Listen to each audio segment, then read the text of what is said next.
Congratulations, it's a boy. Or congratulations, it's a girl. As a pediatrician for nearly 20 years, that's how many of my patient relationships began. Our bodies declare our sex. Biological sex is not assigned. Sex is determined at conception by our DNA, stamped into every cell of our bodies. Human sexuality is binary. Either you have a normal Y chromosome and develop into a male, or you don't, and you will develop into a female. There are at least 6,500 genetic differences between men and women. Hormones and surgery cannot and do not change this. Look, an identity is not biological, it is psychological. Identity has to do with thinking and feeling. Thoughts and feelings are not biologically hardwired.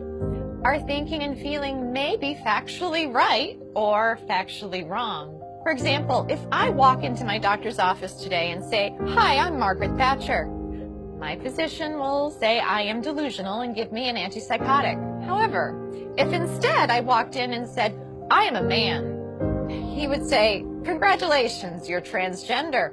If I were to say, "Doctor, I am suicidal. I'm an amputee trapped in a normal body. Please surgically remove my leg," I'll be diagnosed with body identity integrity disorder. But if I walk up to that same doctor and say, "I'm a man, sign me up for a double mastectomy," my physician will. See, according to most mainstream medical organizations, if you want to cut off a healthy arm or a healthy leg, you're mentally ill. But if you want to cut off healthy breasts or a penis, you're transgender. Let's be clear, no one is born transgender. If gender identity were hardwired in the brain before birth, identical twins would have the same gender identity 100% of the time. They don't. I had one little boy, a patient we'll call Andy. Between the ages of 3 and 5, he increasingly played with girls and stereotypical girl toys and started saying he was a girl. I referred the parents and Andy to a therapist.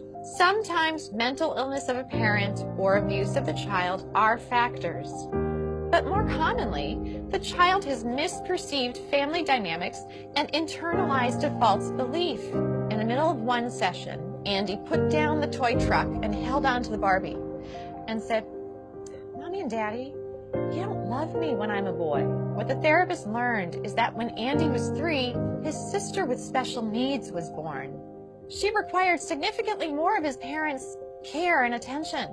Andy misperceived this as, "Mommy and Daddy love girls. If I want them to love me again, I have to be a girl." With family therapy, Andy got better. Today, Andy's parents would be told something quite different. They would hear, "This is who Andy really is. You must change his name, ensure that everyone treats him as a girl, or else he will commit suicide."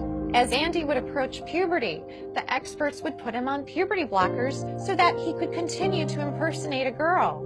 Experts assure us it doesn't matter that we've never tested puberty blockers in biologically normal children. It doesn't matter that when blockers are used to treat prostate cancer in men and gynecologic problems in women, that they cause problems with memory.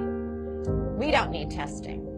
No, we need to arrest his physical development now, or he'll commit suicide. But this is not true. Instead, when supported in their biological sex through natural puberty, the vast majority of gender-confused children get better. Yet, we are chemically castrating gender-confused children with puberty blockers. Then, we permanently sterilize many of them by adding cross-sex hormones. Cross-sex hormones are estrogen and testosterone. Those put young children at risk for heart disease, strokes, diabetes, cancers, and even the very emotional problems that experts claim to be preventing. P.S. If a girl who insists she is a man has been on testosterone daily for 1 year, she's cleared to get a bilateral mastectomy at age 16. Now, mind you, the American Academy of Pediatrics recently came out with a report that urges pediatricians to caution teenagers about getting tattoos because tattoos are essentially permanent and can cause scarring.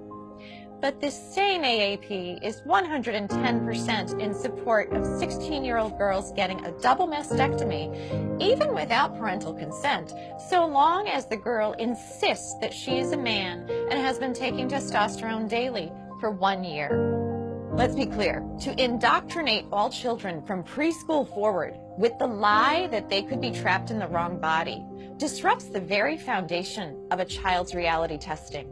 If a child can't trust the reality of their physical bodies, who or what can they trust? Transgender ideology in schools is psychological abuse that often leads to chemical castration, sterilization, and surgical mutilation.